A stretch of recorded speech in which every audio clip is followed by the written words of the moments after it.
এবার বানাবো sweet corn cheese stick. জয় জগন্নাথ। এটা আমি ভিডিও করতে ভুলে গেলেও গেস্টে দিতে কিন্তু ভুলিনি। এটা নাও, এটা ভালো। হ্যালো, আরও এক নতুন দিনে আপনার সবাইকে স্বাগত। তো কেমন আছেন আপনারা সবাই? আশা করি খুব ভালো আছেন। আজ রবিবার, রথযাত্রা। তো আপনাদের সবাইকে জানাই শুভ রথযাত্রার অনেক অনেক শুভেচ্ছা। আমিও একটা ছোট্ট রথ বানিয়েছি, সেটা নয় আপনাদের পরে দেখাচ্ছি। তার আগে বলুন তো, আপনারা রথের মেলায় গিয়ে কি কি কিনলেন? আমি তো ছোটোবেলায় রথের মেলায় গিয়ে ঝুলনের জন্য পুতুল কিনে আনতাম, এই এত এত করে। কালকে আমাদের বাড়িতে দুজন বিশেষ অতিথি আসবেন, তাদেরকে স্ন্যাক্সে ইনভাইট করেছি, কিন্তু তারা আবার ফুললি ভেজ।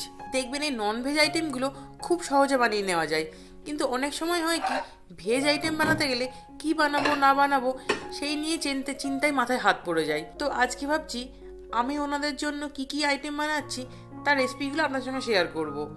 তাহলে আপনাদের হয়তো কিছুটা আইডিয়া হয়ে যাবে। যদিও রান্নাটা আজকে করব না, কালকে করব, জোগাড় জায়গাগুলো আজকে করে রাখবো। আর তাছাড়া আজকে ওই জগন্নাথ দেবের ভোগের জন্য একটু গজা তো না, খাজাও বানাবো। আর তাই জন্য এই ময়দাটা মেখে রেখেছি, আর ওইদিকে চিনি শিরাটা তৈরি করতে দিয়েছি। কালকে একটু কাজ ছিল বলে বেরিয়েছিলাম, আর কালকে কি প্রচণ্ড ঝড় হচ্ছিল। আর অবশেষে ট্রলার নিয়ে যাচ্ছিলাম, মনে হচ্ছে ট্রলার নিয়ে এগোতে পারছি না, ধরে পিছন দিকে পিছিয়ে দিচ্ছে এমন লাগছিল যেন।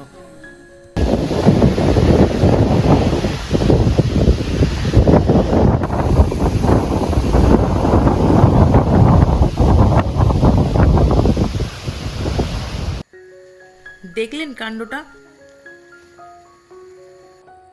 এদিকে কথা বলতে বলতে আমার এই চিনি শিরাটা তৈরি হয়ে গেছে। এই দেখুন, একটা তার তৈরি হচ্ছে, তার মানে মোটামুটি রেডি হয়ে গেছে। এটা এবার ঠান্ডা করতে দেবো।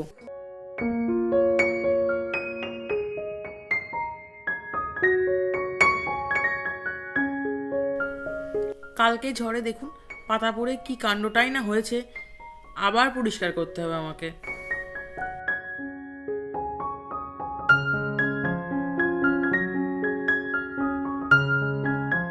খাজার মধ্যে যে লেয়ারগুলো হয় না, ওগুলো তৈরি করার জন্যই এই তেলের সাথে ময়দা মিশিয়ে এই পেস্টটা তৈরি করে নিয়েছি। এবার ওই লেচিগুলোকে একেবারে পাতলা পাতলা করে, মানে যতটা করা যায় আর কি, ততটা পাতলা করে বেলে নিয়ে ওই যে তেল আর ময়দার যে পেস্টটা তৈরি করেছিলাম ওটা ওর ওপরে ভালো করে স্প্রেড করে আর একটা রুটি দিয়ে এরকম পরপর রুটিগুলোর লেয়ার তৈরি করে নিতে হবে। এমন করে মাসাজ করতে হচ্ছে। দাঁড়াও, তুমি দেখে নাও আগে। দেখ না কেমন করে করতে, তুই দেখে যা। আবেশ আমার যত যাই কাজ করুক না কেন, মার কাজ করার সময় ওর মাকে হেল্প না করে ও থাকতেই পারবে না।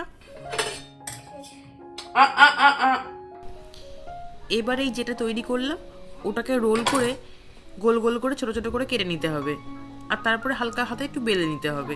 এবার ওই খাজাগুলোকে ভালো করে তেলে ভেজে ওই ঠান্ডা করে রাখা চিনি শিরাটার মধ্যে দিলেই রেডি হয়ে যাবে। দেখুন কি সুন্দর লেয়ার এসেছে। এই যে আমার ছোট্ট রথ, ওই কার্ডবোর্ডের বক্সগুলো আর এই গিফট র্যাপিং যে পেপারগুলো হয় ওগুলো দিয়েই তৈরি করছি। কালকে রাত্রিরে খানিক তৈরি করেছি যুদ্ধ করার পরে, আর বাকিটুকানি এখন তৈরি করে নিই। কাল থেকে তো ওর তর্স হয়েছে না, ও ভাবছে ওর মধ্যে ওই উঠে বসে থাকবে। ছিঁড়ে যাবে দাঁড়া।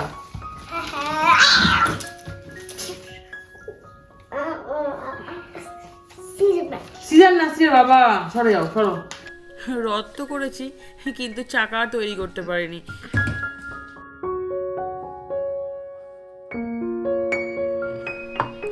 তখন যে খাজাগুলো তৈরি করলাম, এই যে দেখতে বেশ ভালোই হয়েছে।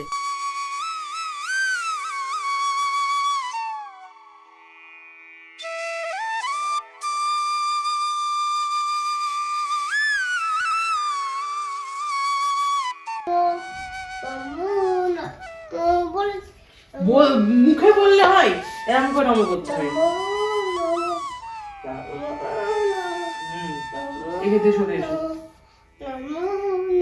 জয় জগন্নাথ। দেখি ঠাকুর, কি ঠাকুর এটা? বুদ্ধ ঠাকুর মোটেও না, এটা জগন্নাথ ঠাকুর, বলরাম ঠাকুর আর সুভদ্রা ঠাকুর। আজকালকার মানুষ আর রথ হাতে টানছে না, এখন ট্রাইসাইকেলের সাথে বাঁধার চেষ্টা চলছে।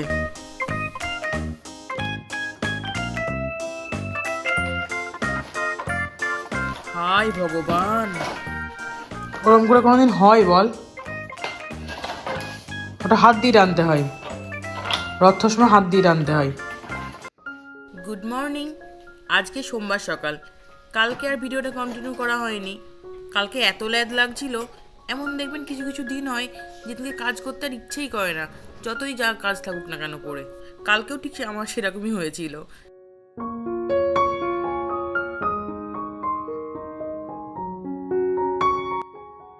কাল বিকেলে সাবুগুলো ভিজিয়ে রেখেছিলাম, আর দেখুন কি সুন্দর ঝরঝরে হয়ে পুরো ফুলে উঠেছে। আসলে সাবু বড়া করবো ভাবছিলাম কিছু, আর ছোলাও ভিজিয়ে রেখেছিলাম, সেগুলোও ভিজে গেছে। দেখ সকালে নামার সঙ্গে সঙ্গে কি অবস্থা করলি। কাল বিকেলে ও খেলছিল দেখে আমি ওই 10-15 মিনিটের জন্য একটু পাওয়ার ন্যাপ নিচ্ছিলাম, আর তার মধ্যেও ওপরে উঠে এই কার্পেটটা আর কিছু খেলনা সব সিঁড়ি দিয়ে টানতে টানতে একা একা নিচে নিয়ে এসছে। এমনি স্ট্রেট সিঁড়ি হলে কোনো অসুবিধা হয় না, কিন্তু এই ডাস্ট স্টেয়ার্সগুলোতে একটু চিকন আর উঁচু উঁচু বাঁকা গোছের হয়, তো ওপর থেকে যদি কোনো বাই চান্স পড়তো পুরো শটার নিচে পড়তো। টিডি করে ওটা কি ডাম্প করছে? ও তুমি কনস্ট্রাকশন ওয়ার্কার? বাহ, তাহলে আইপ্যাডের স্ট্যান্ডটা কেন ওইখানটা কিসের জন্য? হোয়াইটটা তুলে রাখো।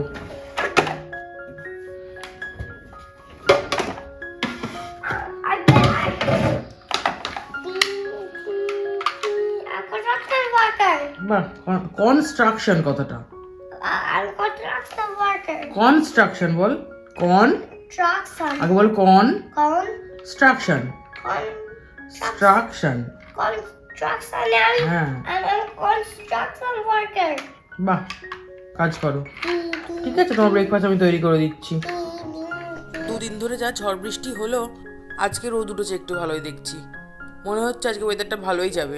এতদিন অপেক্ষার পরে অবশেষে এই গোলাপ গাছটায় কুঁড়িয়ে এলো। সাদা গাছটায় অনেক ফুল ফুটেছে, তবে এই কালারটা খুব মিষ্টি একটা কালার, ঠিক কমলাও না আবার ঠিক লালও নয়। আমাদের সবার ব্রেকফাস্ট হয়ে গেছে, এখন ছোলাটা চাপিয়ে দিচ্ছি। এটা হয়ে গেলে একটু বেরোবো দোকানে, টুকটাক কয়েকটা জিনিসপত্র কেনার আছে।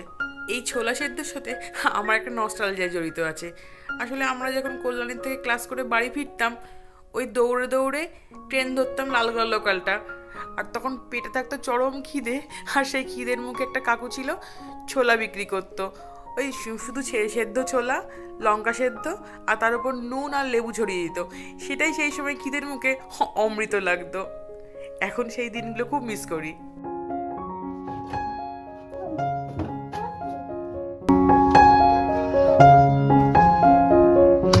এদিকে যাবো আমরা, এদিকে এসো।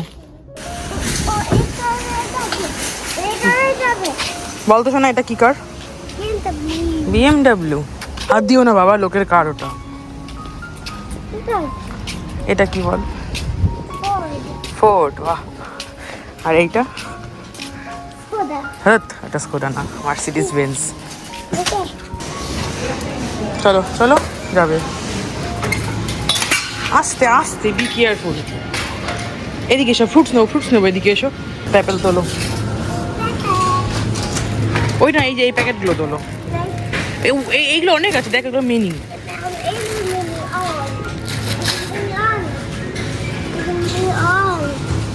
ওটা ভালো না, ওগুলো ভালো না, এগুলো পচা।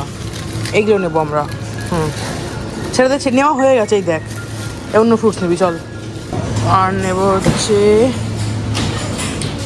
এইটা, নাও, এটা ভালো। চলো। চলো, চলো। ও কাম বললে আসবে না। এই বেড়ালটা কি মোটকা সোটকা, ক্যামেরায় ঠিক বোঝা যাচ্ছে না। ওকে দেখলেই মনে হয় ধরে চটকে দিই।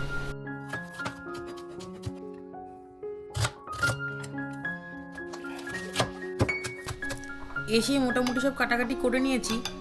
এবার ওই পনির স্যান্ডউইচ বানাবো, আর তারই স্টাফিংটা তৈরি করে নিচ্ছি। গেস্ট আসবে বলে এত কিছু প্রিপারেশন নিচ্ছি, সেটা বললাম আপনাদের, কিন্তু কারা অ্যাকচুয়ালি আসবে সেটাই আপনাদের জানানো হলো না। আসলে আশিসেরই অফিসের একজন কালিগ আর তার ওয়াইফ আসবেন। ওরা রিসেন্টলি ইন্ডিয়ার থেকে এখানে মুভ করেছে। এখানে সেদ্ধ আলু, গ্রেটেড পনির আর কিছু ভেজিস যেরকম গাজর, ক্যাপসিকাম, পেঁয়াজ আর পেঁয়াজ পাতা মানে হচ্ছে স্প্রিং অনিয়ন কুচি, আর তার সাথে স্বাদ মতো নুন আর একটু আমচুর পাউডার দিয়ে এই স্টাফিংটা তৈরি করে নিয়েছি। আর ব্রেড দিয়ে শেখার সময় একটু চিজ অ্যাড করে দেবো। এই রোস্টেড পিনাটগুলো ঘরে থাকলেই খাবো না যতই ভাবি, ঠিক কখন দেখবো জার খালি হয়ে গেছে। আর তাই জন্য এখন কি করি, যখন দরকার লাগে ঠিক তখন 3 থেকে 4 মিনিটের জন্য মাইক্রোওভেনে ঘুরিয়ে নিই। দেখুন কি সুন্দর ভাজা হয়ে গেছে। চলুন এবার বরং সাবুর বড়াটা তৈরি করে নিই। যারা আসছেন তারা অ্যাকচুয়ালি রেন্টের জন্য অ্যাপার্টমেন্ট খুঁজছেন, তো আমাদের এই চত্বরে একটা অ্যাড দেখে ভিজিটিংয়ের জন্য অ্যাপয়েন্টমেন্ট নিন আজকে। এখানে আমি ওই সেদ্ধ করা আলু আর তার সাথে ভিজানো সাবুটা আর তার সাথে স্বাদ মতো নুন, অল্প করে হাতে ক্রাশ করে নিয়েছি জোয়ান। চাইলে এখানে আপনি জোয়ানের পরিবর্তে জিরো ব্যবহার করতে পারেন। আর আমার ঘরে ধনে পাতা নেই বলে ধনে পাতা দিইনি, কেউ কেউ কারি পাতা ওইখানে কুচি করে অ্যাড করে, সেটাও করতে পারেন। আর স্বাদ মতো নুন আর লেবুর রস, ব্যাস। এরপরে টিক্কার মতো শেপে গড়ে নিলেই হয়ে যাবে। ও আর লঙ্কা কুচির কথা বলতে ভুলে গেছিলাম, আর ক্রাস্ট পিনাট।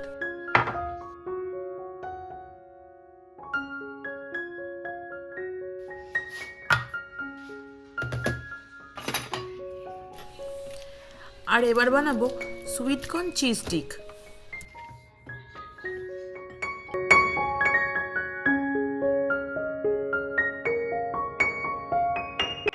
তো এটা বানাতে সেদ্ধ আলু, সুইট কর্ন পেস্ট, নুন, গোলমরিচ গুঁড়ো, চাট মশলা, আর আমি এখানে পেঁয়াজ কুচি আর যে সমস্ত ভেজিসগুলো এক্সট্রা পড়েছিল আমার কাছে সব এগুলো অ্যাড করে দিয়েছি, যদিও এগুলো একেবারে অপশনাল। এরপর ওগুলোর মধ্যে লম্বা লম্বা করে কাটা চিজের টুকরোগুলো একে একে দিয়ে গড়ে নিয়েছি। আর সব শেষে আটার গোলায় চুবিয়ে ব্রেড ক্রাম্বসে কোট করে নিয়েছি। যদিও আমি এখানে এয়ার ফ্রায়ারে ভাজবো বলে এই আটার গোলার পোর্শনটা স্কিপ করে গেছি, তেলে ভাজতে এটা দিতে হবে। Our hearts beat to the city streets. We began to feel the fire. এই স্ন্যাক্সের সাথে ড্রিঙ্কস হিসাবে ছিল জলজিরা আর কোক। এটা আমি ভিডিও করতে ভুলে গেলেও গেস্টে দিতে কিন্তু ভুলিনি। We rise like tall buildings. আর কিছুক্ষণের মধ্যে ওনারা চলে আসবেন। আজকের মতো ভিডিও তবে এখানে শেষ করছি। দেখা হবে নেক্সট উইকে আরও একটা নতুন ব্লগে। As the chemicals they take us higher. আর আজকের ভিডিওটা কেমন লাগলো আপনাদের অবশ্যই কিন্তু কমেন্ট করে জানাবেন। আর এই স্ন্যাক্সের আইটেমগুলোর মধ্যে কোনটা আপনাদের সব থেকে বেশি ভালো লেগেছে সেটা কিন্তু অবশ্যই কমেন্টে জানাবেন। এই ভিডিওটা ভালো লাগলে চ্যানেলটি সাবস্ক্রাইব করে একটা ছোট্ট লাইক করে সঙ্গে থাকবেন। সবাই খুব ভালো থাকবেন। Tata. Our hearts beat to the city streets. We began to feel the fire.